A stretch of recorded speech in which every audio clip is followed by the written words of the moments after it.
There's a common theme amongst almost all of my most beloved video games of all time, and it seems to be something that I and many other people have an affinity for. And you guess what that is? That's right.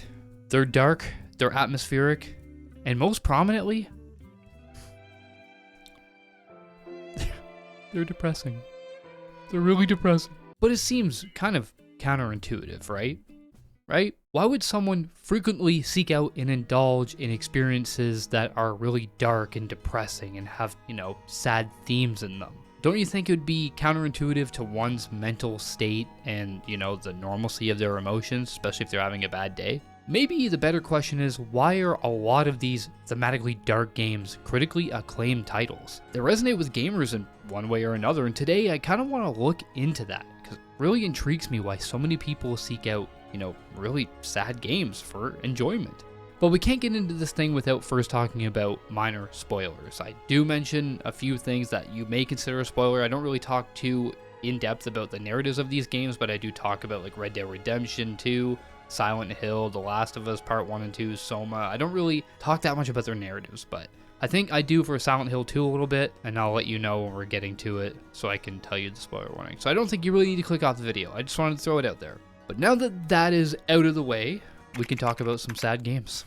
One of the first details I noticed when I started writing the script is the sheer diversity of dark and mature themes spread across multiple different genres of video games. Obviously not like sports or racing games. I don't really fucking know how you'd make a racing game sad. Actually, I guess the last Fast and Furious game was pretty sad. It's garbage. But what I just said probably really shouldn't come as a surprise to me because I've been gaming since the ripe age of 6 years old, but it's true. The melancholic vibe can be found in horror. That's probably the most obvious one that everyone thinks about when they think about really dark thematic games. But the reaches cling on to everything from platformers, open world games, action games, RPGs. The titles found within these games may not really rely on such themes for their entire duration, but it is there in one aspect or another. Little Nightmares, Limbo, The Witcher 3, Gears of War, Ghost of Tsushima. I mean, the list could probably go on forever if I'm being honest. However, what I'm talking about isn't really something you can find in the worlds of these games, even though they are there in one way or another, and they do play a role in the overall tone. Rather, what I'm talking about are the more heavy-handed and societal messages that they carry in their narratives. Red Dead Redemption 2, for instance, focuses a lot on the impact of industrialization and how it affects the lives of others and the consequences of trying to fight change in an ever-evolving world. While that does play a really big part in the story, it's why the group is kind of doing what they're doing. What is really more at stake is Arthur's journey, and it's a lot more personal and relatable. Redemption is probably the most obvious theme that anyone can think about because it's literally in the fucking title of the game, but there's a lot more to it, such as doing the right thing in the face of adversity, because let's face it, doing the right thing sometimes is really hard. Sometimes we just don't want to do the right thing. It's called being a human being. And to add on to that, it's about challenging oneself and the power of self-reflection. The Last of Us Part 1 is a game I hold near and dear to my heart. You can probably tell I have 2 Last of Us Part 2 figures right there. Love it. And so do so many other people, considering it got a TV adaptation. So there's a lot more than just gamers that love this franchise now. But why? Why is it so loved? Because it's a story about the human condition, the brutality and depravity of man in dire times, regaining one's humanity through renewed outlook, and both the power and the influence of unconditional love. It's the classic father and daughter duo dynamic, but it's like flipped on its head. Their twisted journey throughout the game or the show, depending on what you partook in, really grips you onto these characters, and they evolve and change throughout this twisted journey across America. Changing games, despite the hyperbolic designs of the Gears of War cast, all of the games are miserable in their settings and war-torn narratives. What Epic Games and Cliff Bleszinski, how do you say that? I should know how to say that name. What Epic Games and Cliff Bleszinski did right is how the characters act and how they deal with their emotions and tragedy. It spreads the message that being physically strong and outwardly tough does not make you impervious to failure or emotions. Everyone should be in touch with their emotions. It did not make you any less of a man or less of a human. Marcus and his band of brothers are constantly fighting a losing battle, yet they are fueled by hope in their acts of perseverance. A common struggle if you're someone like me who actively fights his anxiety and depression, maybe not on a day-by-day basis, but it pops up. So that kind of leads me into the success of these games. Why and how was I able to play The Last of Us Part 2 4 times back-to-back on release, when it's considered one of the most brutal and terrible games to experience? A lot of people thought it was way too violent, but I didn't. I loved it. I thought it was cathartic, and I was drawn to it like a mosquito to blood. Kind of, I guess that's a good analogy. Then there's Hellblade 2. I just beat that game, and I'm not going to say a whole lot on it because I think I'm going to do a video on it. We'll see. But guys, a lot of people hate that game. A lot of people. I don't see any positive sentences online about that game. Whatever people are saying about it, I thought it was beautifully dark, and I think that people should experience it. If you have Game Pass, there's no reason not to experience it. If you're looking for a reason as to why these games captivate such a broad audience, it's because they are, well, for lack of a better word, they're relatable.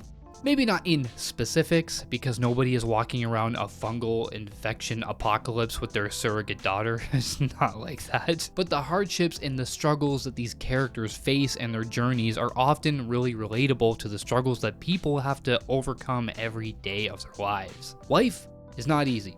Probably don't have to say that. It's hard, and it always will be, but there's always something to improve, something to make it better, and it's multifaceted. And I think these games depict that very well. Arthur Morgan, speaking of multifaceted, is probably as multifaceted a character as you can get. He's like the holy grail of game protagonists right now, and he's going to be talked about until the GTA 6 come in and take his place, and even then he'll still be talked about for years, because Nico Bellic from a 16-year-old game is still talked about to this day, and he hasn't even come close, in my opinion, to Arthur. That being said, he's, like I said, as complex as you can get as a character, and that's what makes him easily relatable. We all strive to become better people, or at least I kind of hope we do.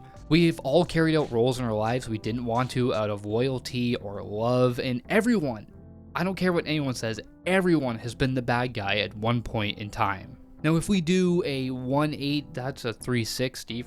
If we do a 180, we arrive at Silent Hill 2's protagonist, James Sunderland. This is where a little kind of spoiler comes in, so skip like 3 minutes. While players can't really relate to him specifically, at least I kind of hope they can't, because he did some pretty heinous things to the people he loves. Well, I guess you can kind of say Arthur also did some pretty heinous things, but he did it for the sake of family and love. He would never stoop as low to harm a family member. Kind of getting off topic. I just love these games so much, can you tell? What James did doesn't really make him relatable, but what does is his festering guilt and manifestations of his mental state projected through the setting that is Silent Hill, and they are there as physical barriers to his progress. Something that I think really encapsulates the battle of mental illness well. Sure, there aren't any distressingly sexy nurses running around trying to kill me, even though I don't know if I'd really complain about that, but there are real barriers that so many people have with mental illness, including like quick to anger, easily irritable, lack of energy. Lack of energy is a big one. These barriers can impede your progress in life. The commonality of these titles, if you haven't picked it up yet, is the spotlight being shunned on completely broken people and the darker side of humanity, which is very complex. It's a very complex topic, and that's what makes it so interesting. It's really odd, like when you think about it, that these games evoke so much joy in their player bases. Now, that joy comes from many different avenues. They allow us to experience catharsis, existentialism, self-reflection, and gratitude, believe it or not. The irony, it is kind of ironic, is that these tragic tales can put our own lives and relationships into perspective. It plays a big part in why these games resonate so much with people. Although we are playing as a named protagonist, we are able to draw from real life experiences through the character's actions and events and even the world. No one obviously wants to live in the world like Dead Space, where it's like really gothic art design and brutalist architecture, and there's people coming back to kill you, and you're working on space stations that are really deadly. I mean, it works great for a horror setting. It's perfect, but it really makes you appreciate when you play it that you can actually step outside and breathe fresh air and get the sunlight on you, where Isaac can't. He's just breathing stale spaceship air and smelling rotting flesh. It's really gross. The setting invokes so much apprehension, and knowing people worked on the Ishimura just doesn't look like a fun environment to work on. It's pretty deadly. You're in the middle of space. It wouldn't be fun. So maybe it even makes you have more appreciation for your job. I know it does for me at times. The same can be said about Isaac's relationship with Nicole, which was expanded upon in the remake, which also adds a lot more dramatic flair and gives the player more incentive to care. Now, some people may not take much away from these occurrences, but there are subtle messages in there for anyone who knows how the relationship winds up, and it's to not take relationships for granted and enjoy time spent with the people you love. Now, I kind of want to jump back into a game I mentioned earlier, which is that game. Not the second one, the first one. But The Last of Us is a title that still spawns debates about that emotionally confusing, charged ending. I guess that's a good way to put it. Especially, it got kicked up again once the show came out last year. It kicks up so much dust because there really isn't a right or wrong answer to the outcome of Joel's actions. Yet everyone, and I mean everyone, seems to have an opinion on it. Me too. And speaking of that, this is a really good segue into self-reflection. Aside from our lives, work, and relationships, games can also entice people to reflect on who they are as individuals. Who are we as people? If you played and beat the game, chances are you sat or stood. I don't fucking know how you play video games. I'm not here to judge you. But you probably really took a moment to let the ending sink in and see how it resonated with you and really see if Joel did the right or wrong thing. But if you really think about it, the funny thing is, when you're sitting there thinking about it, it's not really a debate on what Joel should have done. It's what you would have done in that scenario, had you been in his shoes. It really puts you in character's shoes so brilliantly without it being forced, if that makes any sense. It's about your views on the world and morals when it comes to judgment, justice, and what is right and wrong. It too, like a plethora of other games, creates a sense of existentialism. A perfect example of this is Frictional Games' Soma. Everybody knows what Soma is. A linear horror narrative entirely driven by one's identity, their place in the world, and what it truly means to be a part of humanity. By telling a narrative so rooted in these foundations, it creates a level of self-awareness, which I find is kind of hard for games to do. It raises thought-provoking questions about something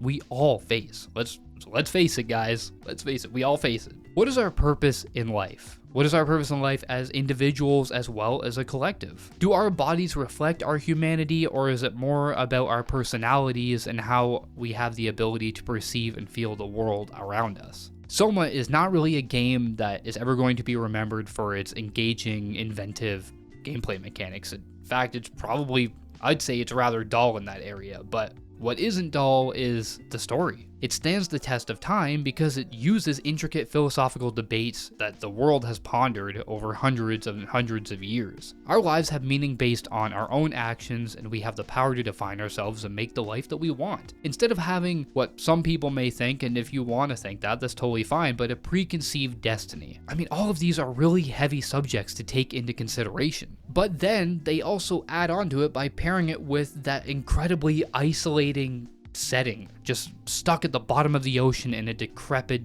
seabed station in the North Atlantic. I think it's the North Atlantic Ocean, something like that. That sounds right. The setting only amplifies it because it's just Simon, a person over the radio in a dark, decrepit sea station where there is no sunshine. But these narrative devices and themes wouldn't land as hard as they do if the player were actually in danger, right? We wouldn't have time to sit here and ponder what the meaning of all this stuff is if we were actually in danger, but we're not. We're in a safe place. That's where a little thing it's literally called catharsis. This is where catharsis comes into play. Look, the truth is, sometimes working through our problems is really hard. I've been avoidant of my problems off and on, just like many other people, ever since anxiety and depression became a part of my life. It may sound like a negative connotation. Anxiety and depression should never define who you are, and these things can always be worked on, managed, and overcome.